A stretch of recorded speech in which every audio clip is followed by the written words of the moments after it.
जय हिंद दोस्तों। Welcome to incredible India and incredible Haryana. आप सभी का स्वागत है। जी हाँ, कोई ऐसा इंसान अगर इस वीडियो को देख रहा है जो नहीं जानता इन सब चीज़ों को, जिन चीज़ों के बारे में मैं बताने वाला हूँ अगली 2 से 3 मिनट में, तो वो भी सुन ले। हरियाणा के बाहर के लोग भी सुन लें कि हरियाणा कैसा स्टेट है, यहाँ की सरकार कैसी है, यहाँ का डिपार्टमेंट कैसा है।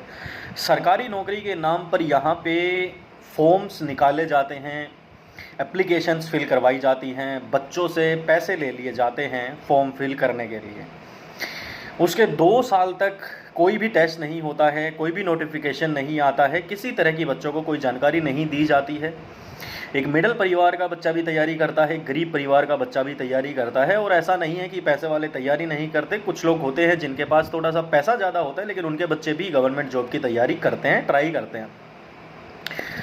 सबसे ज़्यादा परेशान कौन होता है? सबसे ज़्यादा होता है निम्न मध्यम वर्गीय इंसान, निम्न मध्यम वर्गीय मेरा भाई मेरी बहन सबसे ज़्यादा परेशान होते हैं, जिनके घर में वैसे ही इतनी दिक्कतें होती हैं और उनको 2 साल तक वेट करना पड़ता है एक एग्ज़ाम देने के लिए। और फिर फाइनली भगवान की दया से डिपार्टमेंट जाग जाता है, कोरोना काल ख़त्म हो जाता है और बहुत सारी मुसीबतें सरकार भी झेलती है, हम भी झेलते हैं, और एक एग्ज़ाम की डेट आ जाती है और बच्चे उस एग्ज़ाम की तैयारी शुरू कर देते हैं दोबारा से, और सारी चीज़ें सही रहती हैं। फिर वो एग्ज़ाम कंडक्ट होता है और उस एग्ज़ाम के कंडक्ट होने से पहले ही 2-3 घंटे पहले उस एग्ज़ाम के आंसर्स, उत्तर पुस्तिका और उस एग्ज़ाम के क्वेश्चंस वायरल हो जाते हैं, इंटरनेट के ऊपर फैल जाते हैं। जिनका एग्ज़ाम नहीं था वो भी मोबाइल के अंदर आंसर्स को लेके घूम रहे थे, बता रहे थे कि ये देखो हरियाणा पुलिस का एग्ज़ाम पेपर देने जा रहा है भाई, ले आंसर की ले जा, अच्छा पेपर हो जाएगा। ऐसी बातें हो रही थी। ये तो हमारा सिस्टम हो चुका है। फिर बच्चे एग्ज़ाम देते हैं, एग्ज़ाम देने के जैसे ही वो एग्ज़ाम दे के निकलते हैं उन्हें पता लगता है कि नोटिफिकेशन आ गया है, एग्ज़ाम आपका कैंसिल हो गया है। कितना बड़ा झटका लगा होगा उस भाई को, उस बहन को, जिसके माँ बाप ने पता नहीं कैसे कैसे वो 1000, 500, 1500 रुपये इकट्ठे किए होंगे उनके किराए के लिए, उनके भाड़े के लिए। एक दिन पहले अगर जाना पड़ गया होगा, दूर होगा तो उनको रुकना पड़ा होगा, खाने के पैसे, ऊपर से गर्मी इतनी है, ट्रैवलिंग, बस में जाना, कितनी मुसीबतें उनको देखनी पड़ी होंगी। क्या सरकार का इतना सा कर्तव्य नहीं बनता कि वो कम से कम एक ट्वीट, एक नोटिफिकेशन जारी करके वो ये सांत्वना दे दे पेरेंट्स को, बच्चों को, कि ठीक है कहीं ना कहीं ये डिपार्टमेंट से गलती हुई है, कहीं ना कहीं ये हमारी नाकामी है, कहीं ना कहीं ये सरकार की भी नाकामी है, हम इस नाकामी को दूर करेंगे और हम बेहतर प्रयास करेंगे। आप लोगों का जो भी नुकसान हुआ है सारे स्टूडेंट्स का, उन जिन्होंने फॉर्म फिल किया था, फॉर्म फिल करते समय उन्होंने अपने अकाउंट्स की डिटेल भी दी हुई है, हम कोशिश करेंगे कि एवरेज ज़्यादा नहीं तो उनको इतना हम पैसा लौटा सकें कि उनको कोई परेशानी ना हो। 100 रुपये, 200 रुपये, 300 रुपये, जितनी हमसे मदद हो सकेगी। उस दिन के कैंडिडेट्स जो भी प्रेजेंट थे एग्ज़ाम में, ऐसा नहीं सभी नहीं, जो पेपर में प्रेजेंट थे उनको हम वो पैसे वापस कर देते हैं, ताकि अगली बार दोबारा जब पेपर होगा तो किराया उनको दोबारा ना देना पड़ेगा। दूसरी बात, फॉर्म फिल करवा लिए जाते हैं सब इंस्पेक्टर की भर्ती के लिए। 2 साल तक कोई फॉर्म दोबारा से फिल नहीं होता है, री एडवर्टाइज होते रहते हैं, लोग पैसे देते रहते हैं, लेकिन फिर एकदम से खबर आती है कि विड्रॉ कर ली गई है वो वैकेंसीज। और विड्रॉ करने के बाद मतलब क्या, सारे पैसे हजम, खेल खत्म। दोबारा से फॉर्म निकाले जाते हैं और दोबारा से फॉर्म फिल करवा लिए जाते हैं। जो डेट अभी एग्ज़ाम जो आने वाले हैं, उन एग्ज़ाम्स का भी कोई प्रॉपर हमें नहीं पता है कि वो आउट होंगे नहीं होंगे, उनका पैटर्न क्या है, उनका सिलेबस क्या है, उसमें क्या पूछा जाएगा, हम किस सब्जेक्ट को पढ़ें, हम किस सब्जेक्ट को छोड़ें। ना ही कोई नेगेटिव मार्किंग है, ना ही कोई एग्ज़ाम पैटर्न है, ना ही कोई सिलेबस है, ना ही सब्जेक्ट्स का कोई पैटर्न है, ना ही कोई डिफ़िकल्टी लेवल पैटर्न डिसाइडेड है, ना ही कोई एजुकेशनल पैटर्न डिसाइडेड है कि 10th लेवल का एग्ज़ाम है तो 10th लेवल तक के क्वेश्चन आएंगे। ग्रेजुएशन बेस है तो क्या हिंदी सब्जेक्ट में साहित्य पूछा जाएगा, क्या इंग्लिश लिटरेचर पूछा जाएगा, क्या 11th 12th का मैथ पूछा जाएगा या नहीं पूछा जाएगा। जी हाँ, ये हमारा है इनक्रेडिबल हरियाणा। जिस हरियाणा के ऊपर हमें नाज है, उस हरियाणा के अंदर ऐसी चीज़ें हो रही हैं।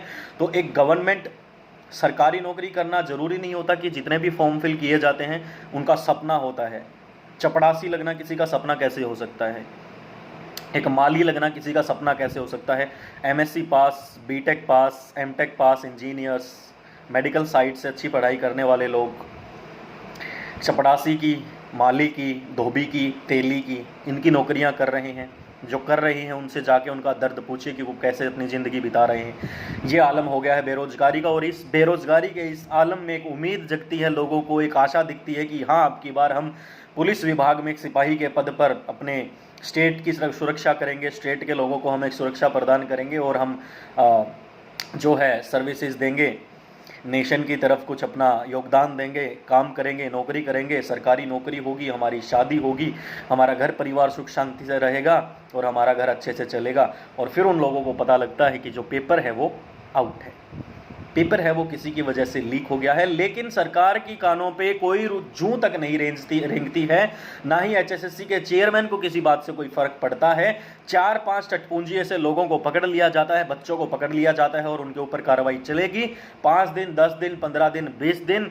उसके बाद किसी को कुछ नहीं पता कौन मास्टरमाइंड था, कहाँ से पेपर आउट हुआ था, कुछ भी किसी को पता नहीं लगेगा। और हम मूर्ख जनता इतनी पागल हैं, हम फिर से नई बात की डिमांड करना स्टार्ट कर देंगे कि एग्ज़ाम डेट आनी चाहिए, एग्ज़ाम डेट आनी चाहिए। फिर से एग्ज़ाम डेट आ जाएगी, फिर हम तैयारी पे लग जाएंगे और फिर छोटे लेवल पे लीक होगा पेपर तो पता नहीं लगेगा, बड़े लेवल पे होगा तो फिर से पता लगेगा।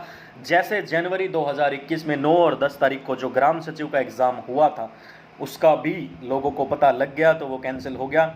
लेकिन अगस्त का महीना आ गया है, 8वां महीना चल रहा है, आज तक किसी के बारे में कोई भी डिटेल सरकार ने नहीं दी है कि वो पेपर कैसे आउट हुआ था, किसने आउट किया था, कौन मास्टरमाइंड था, क्या मेन इंसान पकड़ा गया या नहीं पकड़ा गया।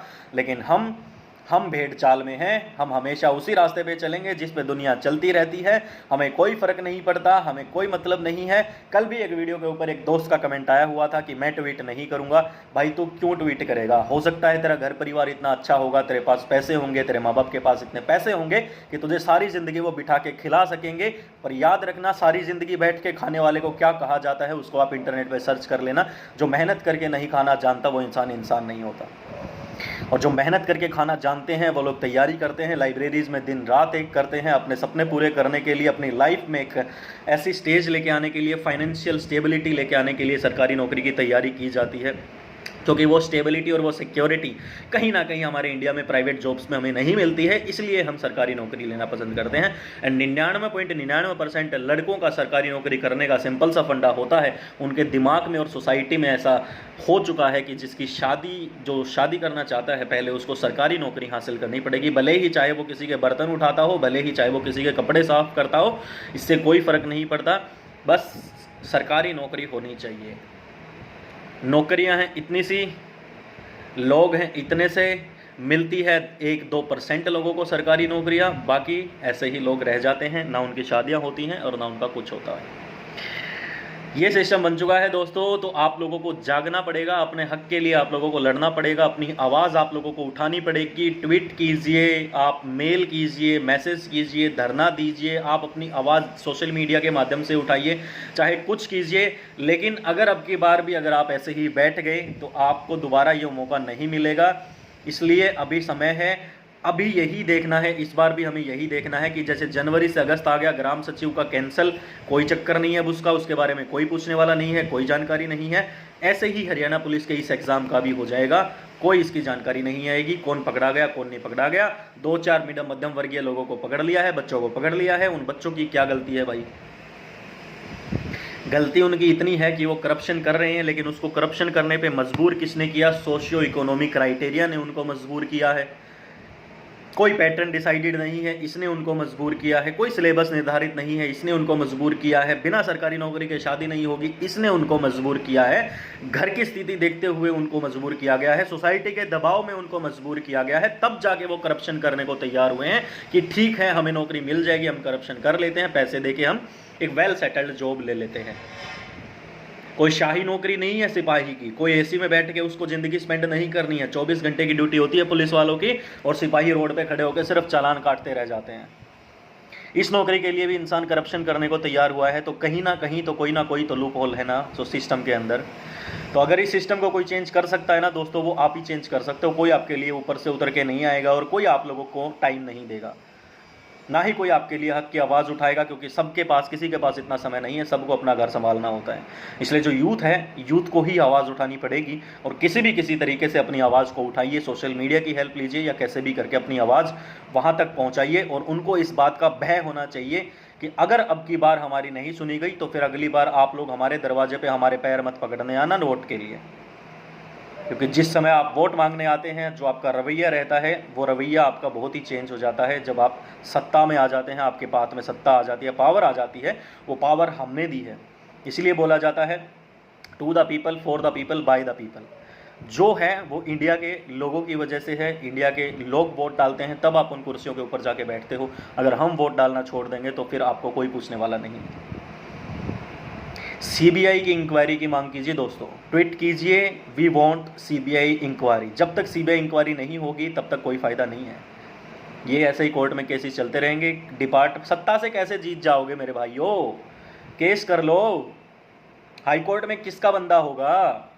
गवर्नर किसका बंदा होता है? सीएम किसका बंदा होता है? सरकार ही है। ये सिर्फ और सिर्फ एक ऑप्शन है हमारे पास, सीबीआई इंक्वायरी। अगर वो होगी तो कुछ है, वरना भूल जाओ और बस अपनी तैयारी को फोकस में रखो।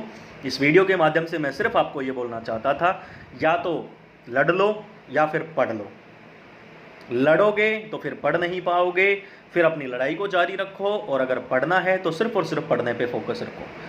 फिर इन सारी चीज़ों के साथ ही घुट घुट के अपनी पढ़ाई करो और बस वेट करो आपकी किस्मत कब चमकेगी, कब आपका पढ़ा हुआ आपके एग्ज़ाम में आ जाएगा। क्योंकि वही है बात है, एक कमेंट आई हुई थी, एक दिन इंग्लिश लिटरेचर आएगा, हिंदी लिटरेचर आएगा, टेक्निकल मैथ आएगा, एडवांस कंप्यूटर आएगा, यूपीएससी जीके पूछी जाएगी, हरियाणा करंट अफेयर्स पूछे जाएंगे और 50 नंबर की एनुअल असेसमेंट रहेगी। एक दिन ऐसा भी पेपर आ सकता है। तो अपने आप को ऐसा ही प्रिपेयर कर लो। या तो अगर आपके पास एक्स्ट्रा नंबर भी नहीं है, वेलकम टू जनरल कैटेगरी। अगर आप जनरल कैटेगरी से हैं, आपके पास कोई एक्स्ट्रा नंबर नहीं है, घर में सरकारी नौकरी पे थे पिताजी, लेकिन फिर भी आप लोग सरकारी नौकरी चाहते, क्योंकि घर में पिताजी सरकारी नौकरी पे कोई ऐसे थोड़ी ना थे, पिताजी हमारे डीसी थे। सरकारी नौकरी पे पिताजी का होने का मतलब पिताजी ने अपना काम चला लिया, अपनी लाइफ जी ली, हमें एक लायक बनाया कि हम पढ़ सके और अपनी नौकरी ले सके। लेकिन हम कर रहे हैं हमारा कर्तव्य, लेकिन उस कर्तव्य को हम पूरा नहीं कर पा रहे हैं। घर वालों को लगता है कि बच्चा नहीं पढ़ता है, सोसाइटी को लगता है ये निकम्मा है। इन सारी वजह, जो ये सारी वजह होती हैं, इन्हीं वजह से हम लोग तैयारी करते हैं, लेकिन हमारी तैयारी का फ़ायदा क्या? ये जो मैं दुख फील कर पा रहा हूँ ना, और आप इस वीडियो में जो दुख फील कर पा रहे हैं दोस्तों, इस दुख से मैं लगातार बहुत टाइम से जूझ रहा हूँ, मैं भी इस दुख से। और जब इतना बड़ा इंसिडेंट हुआ है ना, इतनी बड़ी भर्ती के लिए इंसिडेंट हुआ है, और ना ही सीएम के मुंह से कोई शब्द निकला, ना ही गवर्नर के मुंह से कोई शब्द निकला बच्चों के लिए, ना उनके माता पिता के लिए, ना अरे ठीक है, ओलंपिक में जो लोग जीत के आए हैं उनकी सबको खुशी है, पूरे देश को खुशी है, गोल्ड मेडल की पूरे देश को खुशी है। हमें क्यों नहीं गर्व होगा भाई? हमारे हरियाणा का भाई हमारे लिए इतना बड़ा मेडल लेके आया है, हमें भी खुशी है। लेकिन अगर आप उन लोगों को बधाइयाँ दे सकते हो तो आपके ही शहर में क्या हो रहा है, इतना बड़ा कांड हो गया, आप बच्चों के लिए एक शब्द नहीं बोल सकते कि बच्चों रिलैक्स रिलैक्स बॉयज़, हम देखेंगे, वी विल हैंडल इट, कुछ भी बोल सकते हो यार। लेकिन नहीं दोस्तों, नहीं,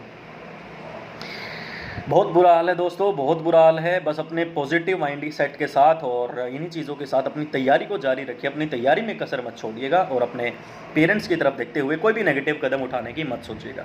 बहुत सारे फ़ोन आए थे, बच्चे रो भी रहे थे, बट कोई बात नहीं, इट्स लाइफ, ये लाइफ है।